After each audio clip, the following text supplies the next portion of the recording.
is considered to be the first Nasi, the first leader of Chabad.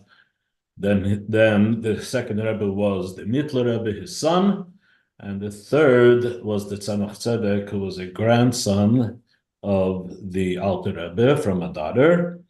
But he also married his first cousin, so he was also a son-in-law of the Mittler Rebbe. Now, the Maimorim that the Alter Rebbe had said were recorded. What's called Tanachos. So there were transcripts of the Maimorim. Each individual Maimer could have even multiple different transcripts. There are Maimorim, in other words, amongst the transcribers of the Alter Rebbe's Maimorim. So there was the Alter Rebbe's brother. His name was Rabbi Yehuda Leib, the Maril, as he's referred to. Also, the Mittler Rebbe, the Alter Rebbe's son, also transcribed the Maimorim, and also the Tzemach Tzedek, the grandson. He was old enough to have heard the Maimorim directly from the Alter Rebbe. And then there's also Maimorim that are from a Chassid, that are Pinchas Reizes. So these are mainly these are the different individuals that transcribed the Alter Rebbe's Maimor. But they were never published officially. The Tzemach Tzedek began the project of publishing the Maimorim of the Alter Rebbe. So there's a letter actually that's printed in the back of the Likutei Torah, which is a letter that the Frierdiker Rebbe wrote to a Chassid. His last name is Shmotkin. He's actually the ancestor of the Shmotkin family, if anyone is familiar with them. Shluchim in Milwaukee. So this particular Chassid had learned in Lubavitch. He moved to Warsaw, and at some point he he was a publisher, a printer. And although the Maimorim of the Alter Rebbe had already been published, but he, I guess, started a project of reprinting them. And he had asked the Frierdiker Rebbe why the Maimorim were divided into two separate books, Torah Or, which covers basically Bereshis and Shmais, and the next book, Likutei Torah, which covers Vayikra, Bamidbar, and Dvar.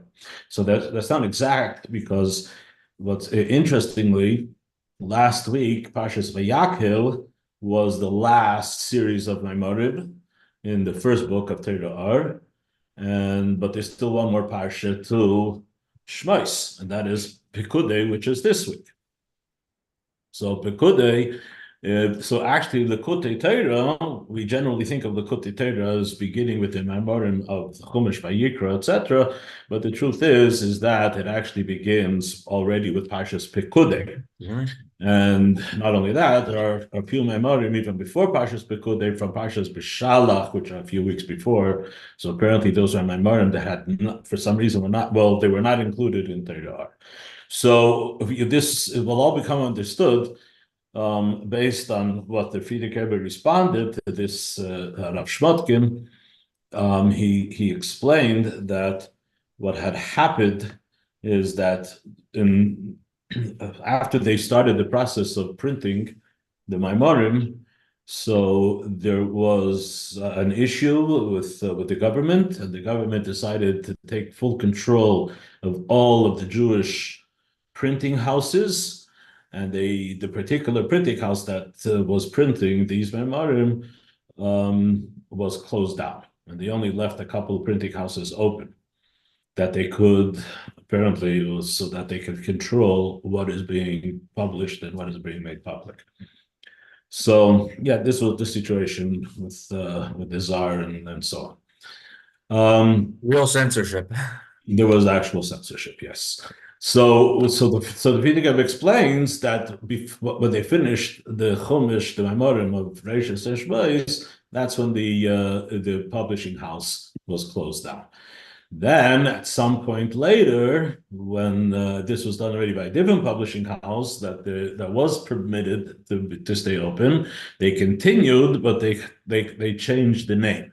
And I think the reason they changed the name is because technically Torah R was censored, so they couldn't print it with the same name, and they had to change the name to Likutei Torah. And that's what happened. So that explains perhaps why Parshas Pekudei, so generally we think that Bereishis Shmos was printed in Torah R, but apparently what it looks like is that this censorship, the closing of the printing shop happened apparently before they even got to the very last parsha of Shmos, which is Pekudei, and that ended up being printed in Likutei Torah, and that might also explain why Likutei Torah begins with a few memorim from Parshas B'Shalach that apparently were meant to be printed but didn't quite make it in to the Torah R. Okay, now the Torah R also has at the very end memorim on Purim of Megillas Esther. So I did say last week that we will start focusing on Purim, and the Mitzvah Shem we will, but before, I would like to first just touch on one little topic that's brought up in the very first chapter of this week's Likutei Torah, we can now say, in Parshas Pekudei. The Alter Rebbe asks a very basic question. We are now in the last couple of weeks, starting from Parshas Truma. So we're talking about Truma, Tetzaveh, Kisiso, Vayakel, Pekudei. All of these parshas are dealing with the mitzvah of building the Mishkan. Okay. Now we mentioned many times, and we repeated it also last week, that at the very beginning of Parshas Truma, the pasuk says that will also be mikdash. You should make for me a sanctified place, right? V'shachanti b'seichem, and I will rest amongst them. Okay, so that's the way it begins. So last week the Alter Rebbe focused on the Chazal that says b'seichoi lo nemar b'seichem. It doesn't say that I will rest in it, in that house that will be built, but it says b'seichem amongst bnei Yisrael. And from this, we derive that the way Chassidus, the perspective that Chassidus takes in this about this medrash, is that since Hashem is commanding us to build this Mishkan, and He says that it's so I should rest amongst each and every one of you, this is an indication that besides the physical structure of the Mishkan, there's also a personal Mishkan that every person has within himself. And building of the Mishkan includes also the personal the Mishkan within every single Jew. Okay, so that's a very common topic that's addressed in Chassidus. It's how we take the mitzvah and apply it on what we call in our personal avodah, in our personal service. And this, and again, this was very much the topic of last week's Maimer. And especially, it's interesting that nowadays that we don't have the Mishkan, so we have references in the Gemara and Chazal that we don't have the physical Mishkan. We don't have the Beis Hamikdash, we cannot bring the Karbonos, but nonetheless, the Avodah that it represents on a personal level, these are obviously things that we can do. Not only that we can do, we need to do, we must do, we should do. And not only that, in a sense, it's even more amplified. There's more focus on that, because that is the only way that we can do, for example, the avodah of the Karbonos, absence the actual structure of the Beis Hamikdash, which is absolutely required in order to do the mitzvah of the Karbonos. Okay. In this week's parsha, and this week's Maimer Parshas Pekudei, so the Alter Rebbe actually focuses on the simple pshat, but also the mikdash v'shachanti b'seichem, which just on the surface means that I want you to make a mishkan so that I will dwell amongst you, just so there's a place where there's the presence of Hashem.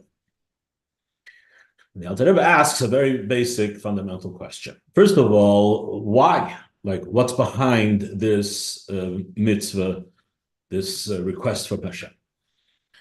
So the first thing is that the Alter Rebbe, he refers to a medrash, and this medrash basically says that the reason why Hashem created the world is because this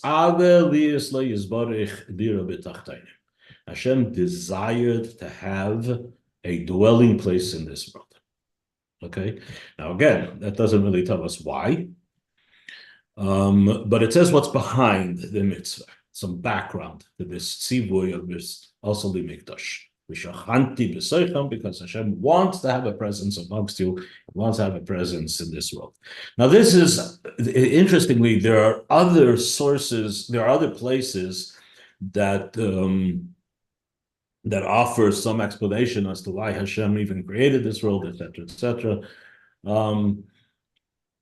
There's that which is mentioned that Hashem has the desire, legalis koychaisov, he wants to reveal his koyach, his capacity, that which he is capable of doing, and there are other explanations.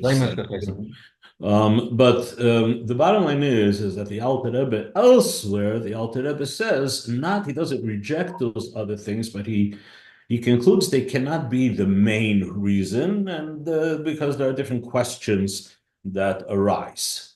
If that would be the sole and the only explanation as to why Hashem decided to create this world and to put Yidden into this physical world and give them Torah and mitzvahs for them to do. And the reason that the Alter Rebbe says is the most fundamental, the most basic of the reasons is that Hashem has a place. He wants a dira. He wants a dwelling place in this world. And so that's what's behind it. And again, like I said, that doesn't really explain why, but the truth is, and Chassidus points this out, that there's a reason why the Chazal used the term nisav, he desired. And the way there's an expression of a taive frek benishken kashes. There are certain things that a person wants, and the reason why he wants them is because there's some kind of a rationale behind it. He thought about it. He came to the conclusion that this is something that would be beneficial, etc. And so therefore he wants it. He wants it for the benefit that it will provide. Okay, that's called the rotzin, which is the mata b'tamvedas. It's the rotzin that comes as a product of the person having analyzed and come to a conclusion that this is something that he wants to do. Okay, but then there's something of a rotzin, which is l'mayla mitam v'das. There's a desire that goes beyond the logic. It's something that it is generated by something even deeper than a person's understanding, a person's seichel. It's coming from a deeper place. And even the person himself does not quite know why he wants it, but he's absolutely 100% certain and convinced and committed that he really, really wants it. So that's a different kind of a rotzeh. So when the Chazal used the term nisave, atayve, and then there's this Yiddish expression, so to speak, atayve frek benishken kashes, he can't ask any questions, he can't challenge atayve, is because we're looking at the word taive as a reference to the kind of a desire, the want that comes from this deeper place, the rotzeh, which is l'maylo mitam v'das. It's beyond any rationale or any reasoning. Okay. So this is the Chazal, and like I said, this is the reason behind creation that the Alter Rebbe says is the most fundamental explanation as to why Hashem created the world, etc. Okay. Says the Alter Rebbe asks a question. Says, what does it mean Hashem wants to have a dwelling place in this world? What does that mean? So, I mean, why? Why is it? Why? It's already, what's it called? It's already established. And the Alter Rebbe quotes a pasuk, "Es hashamayim v'sa'aretz ani molei," the heavens and the earth I fill. Hashem is everywhere. Less asar panoi minei. As the Zohar says, there's no place that is void of Hashem. Hashem is already there. So why that Hashem command Nisava leYisbarech liyas leYidira b'tachtenu. Why did he tell us to make a mishkan? Because he has this desire to have a dwelling place in this world. He's already there. And the answer, in short, that the Alter Rebbe says here already in the very first paragraph of this week's Maimer, the Alter Rebbe says that you have to understand what exactly this taiva, what is this desire that Hashem had, okay? And I'm going to add some words here that the Alter Rebbe doesn't actually use, but these are words based on Sichos of the Rebbe, Maimorim of the Rebbe. I actually have in my possession a copy. So I mentioned my teacher Rabbi Khan many times. Now Rabbi Khan was involved in a project of creating an encyclopedia of terms in Hasidus, of ideas, concepts in Hasidus. It's kind of like styled after what's called the Encyclopedia Talmudis, which was a project that began, sometime in the 1930s, I think, or whatever. One of the people very much involved was actually a Lubavitcher Chassid, Rav Zevin, Rav Yosef Zevin. He was one of the editors. I think he might have been even the person that initiated this whole project. It's actually an ongoing project. When he wanted to run for chief rabbi, and the Rebbe told him he should stay in Encyclopedia Talmudis because other people be chief rabbi, but other people. Interesting. Yeah, so he was a chassid. He was clearly a chassid. There are some very interesting correspondences in discussions that he had with the Rebbe in some halachic issues. They're all available. It's all been published. So this is how Rabbi Yosef said. I was mentioning about Rabbi Khan, and the Rebbe wanted very much that he should publish this. It's called what's it called? Chaim. It's not called Encyclopedia. I think there was Sefer Erechim. Sefer Erechim. It's called the Book of Erechim. Erechim means topics in Chassidus, and it's actually styled. If you're familiar with Encyclopedia Talmudis, which by the way the Rebbe very much supported, and the Rebbe was somewhat behind, certain things that were done in the producing of the Encyclopedia Talmudis.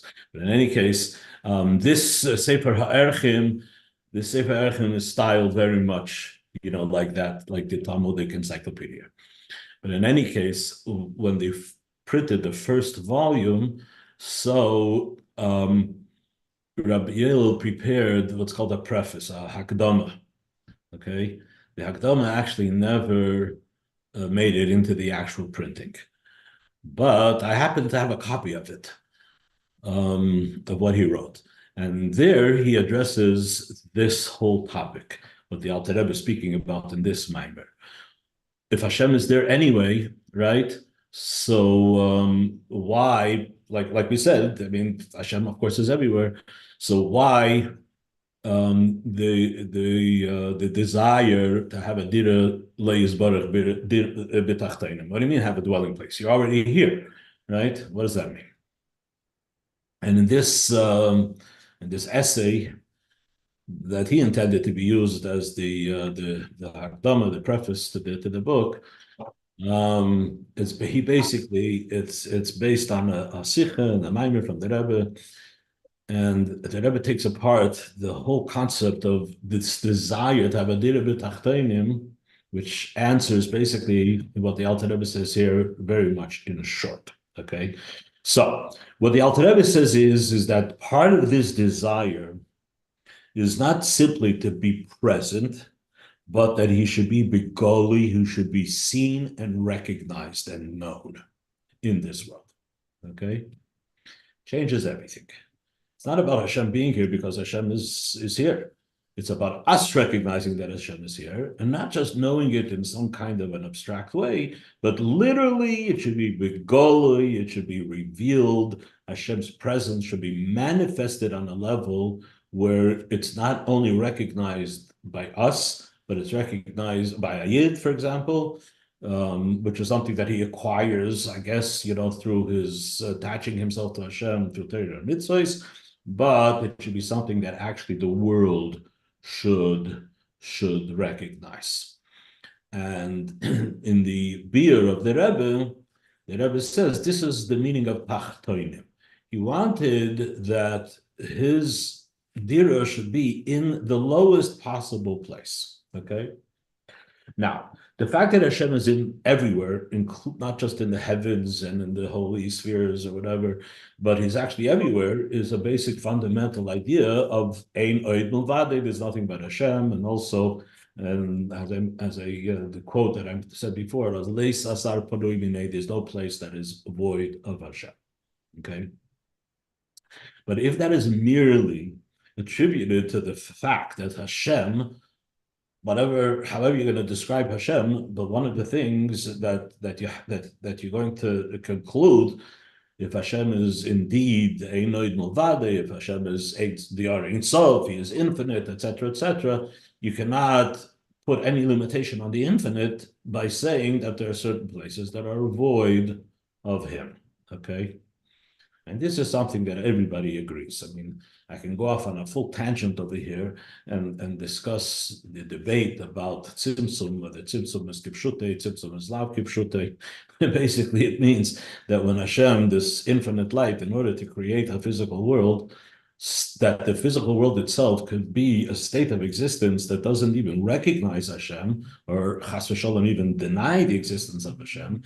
So this could only be as the result of what's called the tzimtzum. Hashem had to reduce that infinite light. Okay, so what ensued, and this is basically something that was discussed by the Ramak in the 1500s in Sfas, and then by his Talmud the Arizal, and so that's where the idea of the tzimtzum was developed primarily, and what ensued after that was a debate as to whether this tzimtzum, which basically means Hashem contracted himself, so he created, so to speak, like a void of his infinite self, and whether that means that he literally, whether it was a literal removal, which would mean that there's actually a place that Hashem is not there, right? Hashem could create a something, a place, a situation, and he's not there. Okay.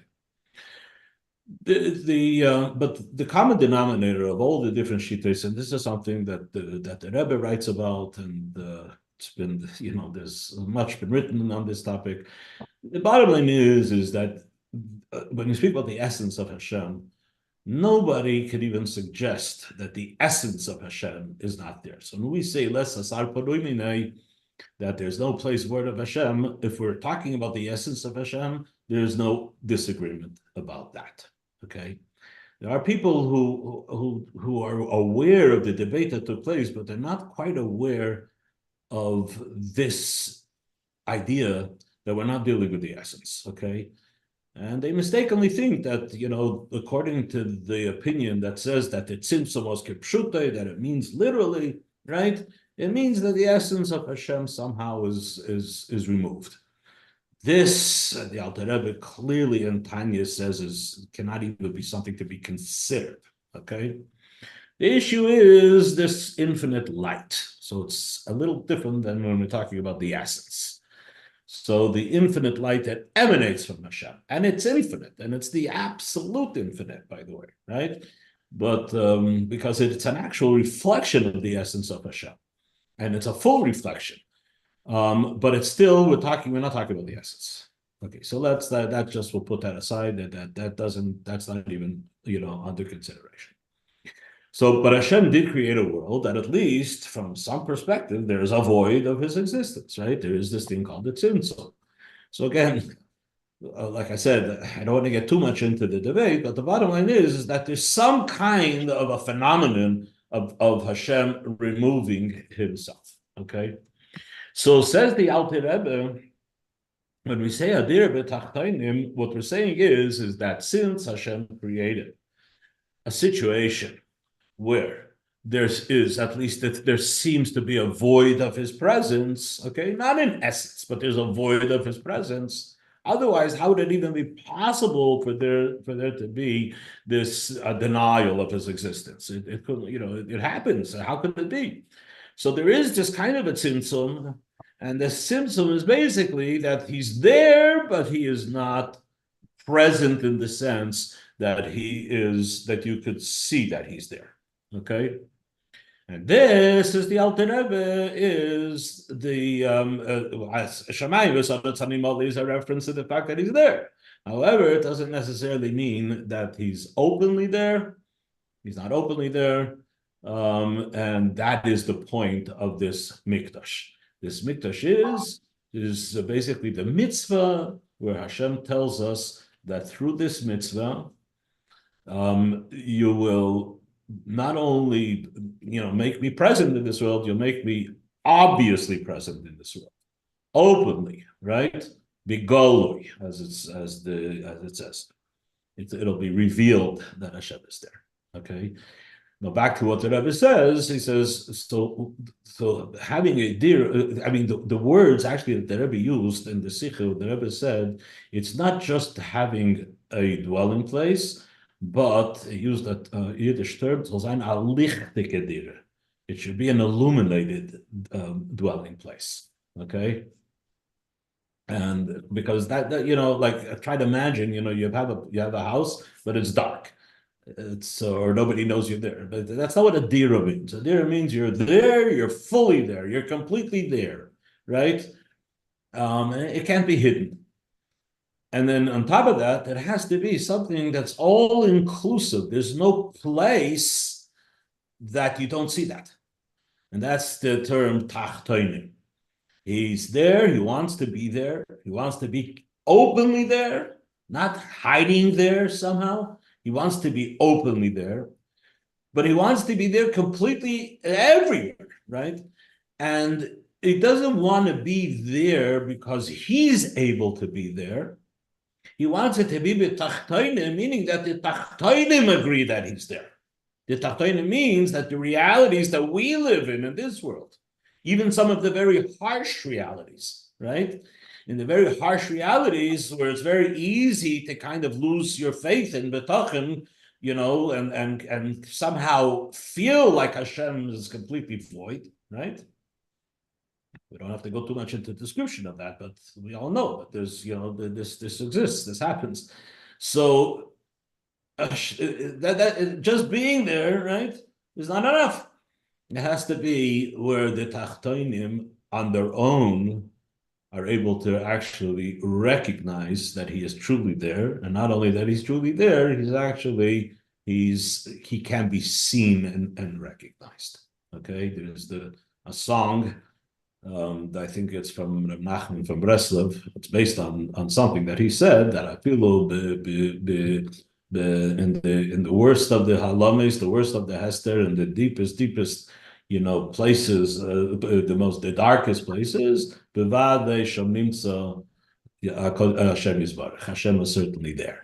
So it's not just about having this emunah that Hashem is there. Ultimately, it's about, like the Alter Rebbe says here, that it should be bigolui. It should be something that's absolutely 100% obvious and clear and recognized by everyone everywhere. And the combination, of course, the process is the Avodah. And this Avodah is the kind of Avodah where we include also the realities of the world and the Kollel, the means that are provided by this world, and then we incorporate them into our Torah and into our mitzvahs. That is part of the process of coming to that ultimate fulfillment of Hashem's desire, which is that he is completely 100% openly revealed in a revealed fashion, present in absolutely everything that exists, regardless of how dark it may be. Okay, so that's a very fundamental idea. in Chassidus. And here we find that this is mentioned here in the Maimer of Parshas Pekudei. Okay. And this will be a little bit of the beginning of our discussion when it comes to Purim. Okay. So there seems to be a nekuda that's, I noticed, a nekuda means an idea that I noticed seems to be a common thread in a number of the Maimorim that we talked about over the last few weeks. Okay, and that is that in spite of the fact that Hashem wants us as we are, who we are, meaning very limited mortal beings, right, to strive to connect to the infinite. Okay. And then last week, for example, we spoke about the idea, how's it even possible? If you're infinite, there's no bridge between the infinite, if you're finite, there's no bridge between the finite and the infinite. A finite state cannot ever progress to the infinite. It just can't. That's by definition. It's like the Alter Rebbe actually mentions this in Tanya. The Alter Rebbe says anything that's finite, and if you look at it mathematically, right? So if it has a number, that means it could be quantified, right? You could say there's so much. So no matter how big you go, the smallest number still has a relationship with the greatest number. Okay, so this is just a mathematical truth that the Alter Rebbe points to. And basically, the concept behind it is that there is no bridge between the finite and the infinite.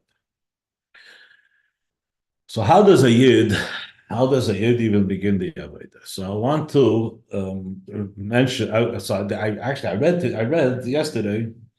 I read an interesting article, and basically, it's interesting. I mentioned the Shmotkins.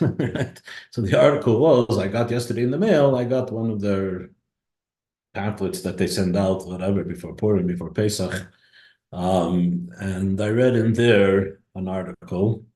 I don't know if it was reprinted from somewhere, but possibly. But in any case, the article was about a gentleman from Israel who was a reporter for a newspaper. It says that he was a reporter for Yediot Achronot, which is one of the major newspapers in Eretz Yisrael. Now, this particular person, you could tell from the article that he leans to the right. I believe Yediot Achronot is also the paper that's considered to be the one that's more conservative, as opposed to one of the other major newspapers, which is called the Ma'ariv, which is supposedly leans more to the left. Okay. So he's a reporter for Yediot Achronot. He had actually met the Rebbe in 1959. Okay. So I don't remember exactly what the context was, but he had met the Rebbe. In 1967, so we're talking about like 8 years later, he happened to be in America for a certain period of time. I'm not sure exactly what he was doing, but he was continuing also contributing articles and reporting for the Yediot Achronot. Being that he was living in New York, so he decided, it's been a long time. It wasn't the last time he met the Rebbe was in 1959, so he wanted to meet the Rebbe again. So he went through the normal procedure. He called the office. He spoke to the secretaries. Now, this was in the month of Tishrei. Tishrei is the month of, Rosh Hashanah, Yom Kippur, right? Very busy month. So he asked if it's possible to get an audience, and they said it's definitely not happening in the next month or two because it's impossible. But what they told him was on Erev Rosh Hashanah. On Erev Rosh Hashanah, by the Rebbe, these were one of the days where the davar Shabbos at 8 o'clock in the morning, and the Rebbe would also daven together with the minyan. Up until Tafshin Mem Ches, until the passing of the Rebbetzin Chayibushka, the Rebbe did not daven Shachris together with the minyan. He would come out on Mondays and Thursdays for Kriyas HaTorah, but the Rebbe would daven in the privacy of his study. This was the Rebbe's Seder up until 1988. 1988, yeah, okay. After that, the Rebbe davened, well, first of all, for that first whole year, the Rebbe davened for the Amud, because, that was the year of the Evelus, the Rebbe Zkainim, but even after the year, the Rebbe continued to daven together publicly, Shachis with the minyan. But until that point, that wasn't the case, except for certain days during the year, and one of those days was Erev Rosh Hashanah. So Erev Rosh Hashanah, I remember many times, participated, 8 o'clock in the morning, the Rebbe davens. Okay. After davening, the Rebbe goes back up to his room. And then the Rebbe comes to the door of his room. In the meantime, a whole line of Hasidim had already begun, right? And people would pass by the Rebbe and hand the Rebbe what's called a pidyon nefesh, a pan, in which you ask the Rebbe, to daven on your behalf, appropriate, especially Erev Rosh Hashanah, beginning of the new year. And everybody walked by, and the Rebbe would wish everyone very quickly, and the Rebbe would take the pidyon, and the Rebbe would gather them in his hand, would take it with his right hand, put it, transfer it to his left hand, and then after a period of time when it filled up on the left side, the Rebbe walked into his room, laid them down on the table, came back to the door, and the Chassidim kept, would file by. So it was pretty quick, but there were a lot of people, so it could take hours. I mean, literally, there's a line that went outside, and down the block, and people were constantly, be coming. So, like I said, it took a long time. So if the davening was 8 and davening was over at 9, and let's say the Rebbe came out, let's say at 9:30 or whatever, right? And people would start going by. The Rebbe would also go to the Ohel on Erev Rosh Hashanah. So the Rebbe would be standing from after Shachris until the time that he would go to the Ohel, which would be maybe 11 or 12 o'clock on Erev Rosh Hashanah. The Rebbe would be standing, accepting these pidyonos, and then going into his room and putting it down. I'm saying this, I mean, it's not necessary for the story to tell all of these details, but I think it's also a good idea, to review some of the things that took place. I mean, many people are very interested and they like to hear. So that's why I'm elaborating so much. It has nothing to do necessarily with the story of this reporter. But so I'll add also that when the Rebbe would come down to davening on Rosh Hashanah, so then the secretaries would be walking behind the Rebbe with these big bundles wrapped in brown paper with string around them. There were maybe 4 or 5 of these bundles. And when the Rebbe would go to his place at the front of the shul, there was a little table there, and all the bundles would be sitting on the table. When the Rebbe went for his aliyah, which would be maftir, the first, in the first 2 days of Rosh Hashanah, so the Rebbe would, when he would go up to the bima where they would read the Torah, these packages, these pekalach, would follow the Rebbe, meaning the secretaries would take them. It took at least 2 of the secretaries because there was quite a few bundles. Each bundle was, whatever. Now, these bundles, apparently, these were the pidyonos that the people have given the Rebbe on Erev Pesach. When the Rebbe went up for his aliyah, so the Rebbe stayed there after the Haftarah, he read the Haftarah, because the Rebbe was also the Baal Tokeya. The Rebbe was the one who would blow the shofar. Now, before the Rebbe would blow the shofar, so there was a very, very moving moment, and where the Rebbe would turn around and ask for these pidyonos, the pekalach, to be placed on the bima in front of him. And then between the pekalach and the Rebbe would have wrapped in like a kerchief a number of different kirchhoffs who would have wrapped the different shayfres. The Rebbe would come, I think, with 3 shayfres. And that's when would begin the process of kiyas shayfer, the blowing of the shayfer. Okay. Before when it's if you're familiar with what happens is that there's a kapitel in Tilim Lam Natseach that said 7 times. When the Rebbe would start, and the Rebbe would then take his talus, he would lean over the bima and cover his head and all of these pekalach under his talus. It was a very, very moving moment. But whatever. I felt it would be appropriate to just elaborate on that a little bit. But back to this reporter. So they told him, you know what? Here you have an opportunity. You can go by the Rebbe and bring a pidyon, write your requests, and you'll hand it to the Rebbe. And now, like I said, it would go very fast. Now he wasn't familiar, and he thought, okay, fine, we'll have a chance. We'll see the Rebbe, and he'll talk to the Rebbe. If he wants to talk, we'll discuss whatever he had in mind that he wanted to discuss with the Rebbe, which is what had happened apparently 8 years earlier in 1959. Anyway, so he gets in the line, right? And it became pretty apparent that he's not going to really be able to talk to the Rebbe very much, right? He's going to hand the letter, and the Rebbe is going to say, the people standing with him in line explain to him the procedure, and okay, fine. He gets in line, and the line would move fairly quickly, and he finds himself standing right opposite the Rebbe. And hands the Rebbe the pidyon, and he couldn't even say anything, he couldn't speak out of his mouth. So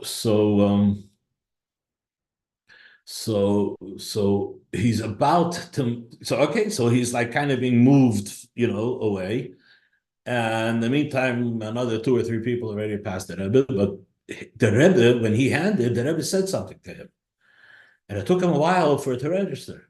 What did the Rebbe tell him? The Rebbe told him, "Nit azay schreibt men afayidin." That's it. One sentence. This is not the way that you write about another Jew. Okay. Like I said, it was totally unexpected, and it took him a little while to just even register what the Rebbe had just said to him, right? This is not the way that you write about another Yid. But then when he realized, at that point already, there was no way that he could have responded to the Rebbe. There was no way. So, I'm not sure exactly how this happened, but maybe he went back into the maskiros, or maybe he did try to attempt, and the Rebbe said to him that you'll come back in a few days and I'll explain. So I don't know if that happened face to face, or if that happened when he went into the maskiros and he said the Rebbe said something to me, and he wasn't sure, and he wants to be able to continue that conversation with the Rebbe, and the Rebbe said you'll come back in a few days and we'll talk about it. Okay. So he speaks to the maskiros, to the secretaries, and he says, the Rebbe said he wants to talk about it. So they said same thing. He said, listen, there's no way that you're going to get a private meeting now. But in a few days will be the 6th of Tishrei. On the 6th of Tishrei is the yahrzeit of the Rebbe's mother, Rebbe Tzimchana. That had happened in between 1959 and 1967 and 1964 actually. She had passed away, and it was on the 6th of Tishrei, and the Rebbe held a Farbrengen every year on the occasion of the yahrzeit. So come to the Farbrengen. Okay, so he came to the Farbrengen. He said there's thousands of people, and he said the Rebbe actually kind of acknowledged his presence. He says, at the Farbrengen, he said, at some point, the Rebbe started speaking a Sikha. What was the Sikha the Rebbe was speaking? So the Rebbe addressed something that it says in the Gemara Sukkah. In the Gemara Sukkah, we find that brings a Braise, and in this Braise, there's a machlokes between Rabbi Eliezer, I think, and the Chachamim. So, what does Rabbi Eliezer say? We all know that the halacha is that to do the mitzvah of lulav on the first day of Sukkot, you cannot borrow the lulav. It has to be yours. Because it says, "L'kachtem lochem." You shall take to you. And from this, we learn that you have to own the lulav that you use. So practically, even though not everybody actually owns a lulav, but when somebody gives you their lulav, it's many people actually have the practice of saying, "I'm giving it to you, but I'm making a condition that you give it back to me." So technically, when he does the mitzvah, it's actually his because it was given to him. The question is, what about the sukkah? So the first night of Sukkot, we have a mitzvah that we have to go in the sukkah and we have to be mekayim. We have to do the mitzvah of eating in the sukkah. Now, about sukkah, it also says loch. Shivas yamim sukkah tasaloch. I don't remember exactly the pasuk. And the Rebbe says, likewise, the sukkah has to be yours. Come the chachamim, and the chachamim say no. And what's the proof? The proof is because the pasuk says, "Kol ha'ezach b'Yisrael yeshu b'sukkos." All the dwellers of Israel should sit in the sukkah. Say the chachamim. What do we learn from this pasuk? Be'aruyim kol Yisrael leishev b'sukkah achas. All Yidden can sit in one sukkah. It doesn't have to belong to each one individually. Anybody could sit in a sukkah and be mekayim and fulfill the mitzvah of sitting in a sukkah. So, okay, so this is what the Chacham said. This is actually the halacha. You don't have to own the sukkah that you're sitting in and doing the mitzvah of sitting in a sukkah. Chassidus, I mean, this pasuk, I mean, I'm sure it's not just the Chassidus, but many of the Darshanim quote this Gemara, they quote this pasuk, Kol Yisrael, Kol Ezra Yisrael, Yeshu B'Sukkos, and the way that the Gemara says that Ruyim Kol Yisrael Yeshu B'Sukkah Achas, as there's something about a sukkah, where a sukkah unites all Yidden, and therefore anybody, could be sitting in the sukkah and it doesn't matter. So here the Rebbe started talking, and this reporter realized that the Rebbe was talking and responding, explaining what the Rebbe had said to him when he went by on Erev Rosh Hashanah, and he handed the Rebbe a pidyon.